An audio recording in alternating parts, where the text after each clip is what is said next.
Olá, sou Chris Burns, bem-vindo a Network, onde vamos ao cerne das questões com a ajuda de um painel de peritos. Mas atenção, eles têm apenas 25 segundos para responder. Vamos olhar para o tema de hoje.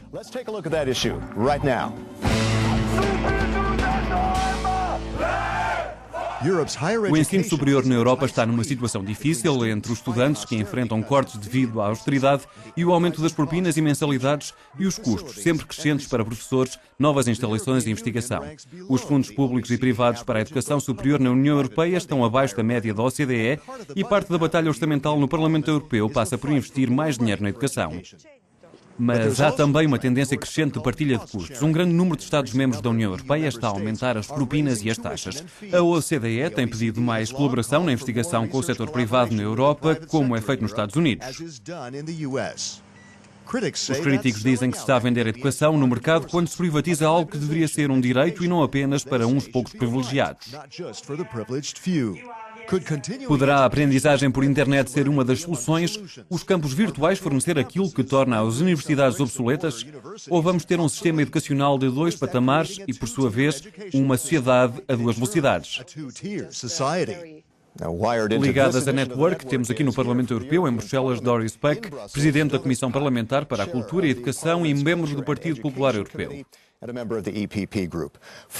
Na OCDE, em Paris, Barbara Ischinger, diretora para a Educação na OCDE, a Organização para a Cooperação e Desenvolvimento Económico, um fórum de 34 nações industrializadas.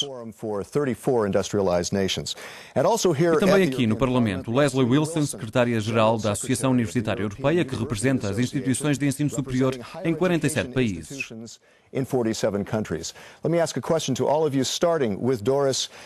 Doris, a educação deve ser um direito? É errado fazer os estudantes pagar?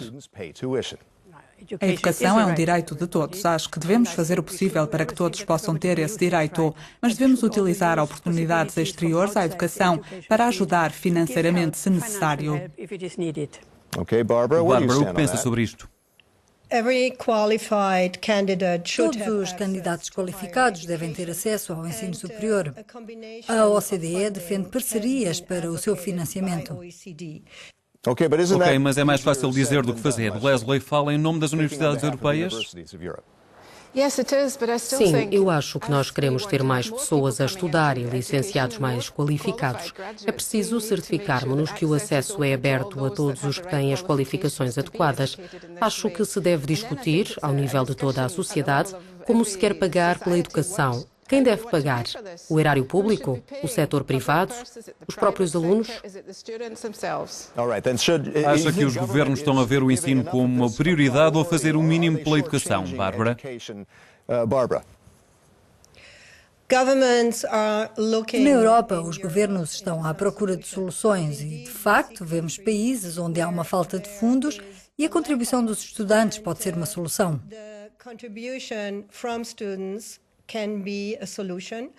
Mas antes de criar um novo currículo escolar, o governo deve olhar para um programa de concessão e um programa de empréstimos.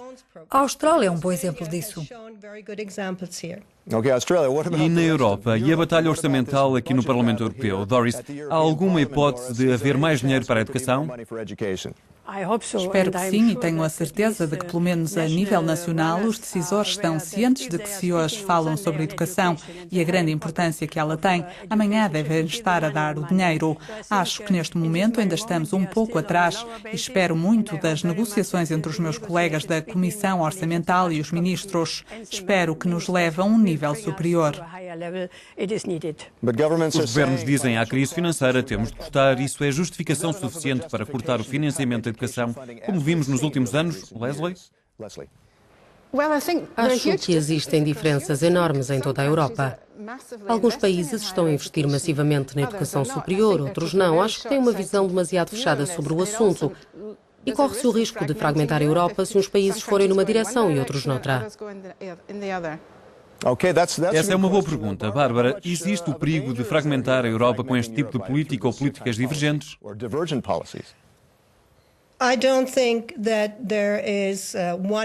Eu não acho que haja um modelo para toda uma região do mundo. E mesmo os países individuais podem olhar a diversidade, e por que não?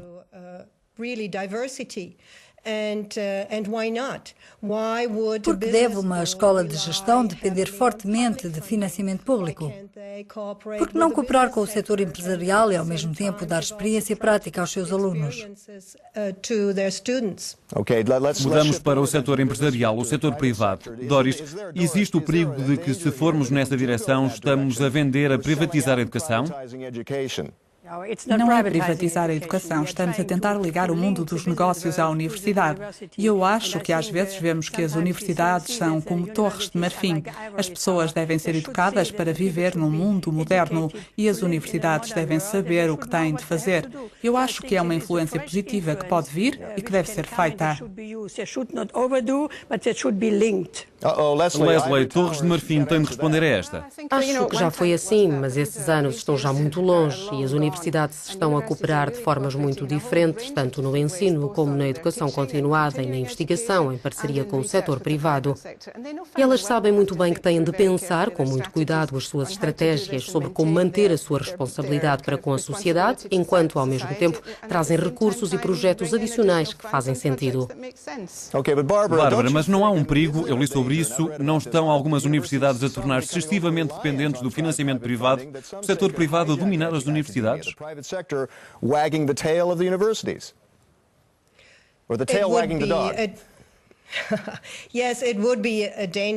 Seria um perigo se houvesse muitas amarras entre eles. Espero que os professores e reitores também estejam atentos e se certifiquem de que as universidades têm a sua independência em relação às questões de investigação e ensino. Doris, o que acha? A educação é uma coisa e a experiência do mundo profissional é outra, mas elas não estão a trabalhar uma contra a outra. Elas devem ser vistas como duas bases cujo funcionamento deve interessar a todos. Eu acho que é isso que estamos a fazer no Parlamento Europeu, mas quero sublinhar que não se deve olhar apenas para o ensino superior. Devemos também olhar para a educação profissional. E quanto à aprendizagem pela internet, é um remédio para o problema que estamos a enfrentar, Leslie? Eu acho que é um novo desenvolvimento muito interessante, os chamados cursos livres online. Eles começaram nos Estados Unidos há muito tempo. Isso dá aos alunos acesso a palestras e aulas em todo o mundo. A Universidade de Harvard envolveu-se nisso. É isso mesmo, e há muito bons exemplos como o UK Future Learn, ou na Alemanha a Universidade Maximilian e a Técnica, que estão a lançar novos programas. Mas primeiro temos que tentar descobrir o que realmente vão fazer, que benefícios trazem, quais são os desafios e assim por diante. Bárbara, o que acha? O que sabe sobre isso? Enriquece de facto o ensino e isso é emocionante para os alunos. Os estudantes de hoje estão tão habituados às novas tecnologias, é importante incluí-las nas salas de aula. Estou a falar também de uma nova combinação de tecnologias, o acesso aberto à educação para lá das instituições tradicionais de ensino superior. Doris, isso não pode tornar as instituições tradicionais obsoletas? Não, eu não penso assim. Não é um perigo. Tornaria possível que alguém que tenha um emprego pudesse combiná-lo com o ensino à distância. Eu acho que é ótimo. As novas tecnologias estão a ajudar muitas pessoas, especialmente as que não têm possibilidade nem meios financeiros para ir para a universidade.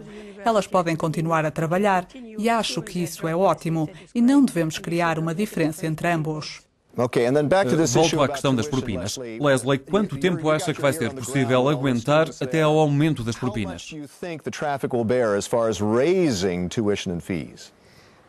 Gostava de retomar o que a Bárbara disse. Alguns países, como o Reino Unido, têm uma longa tradição de propinas, outros não. Por isso há grandes debates em curso, precisamente sobre essa questão. Uma coisa que temos visto por toda a Europa são estudantes internacionais a virem para cá, para quase todos os países. E há propinas especiais para estudantes internacionais, para quem vem de fora da UE. Essa é uma tendência muito clara.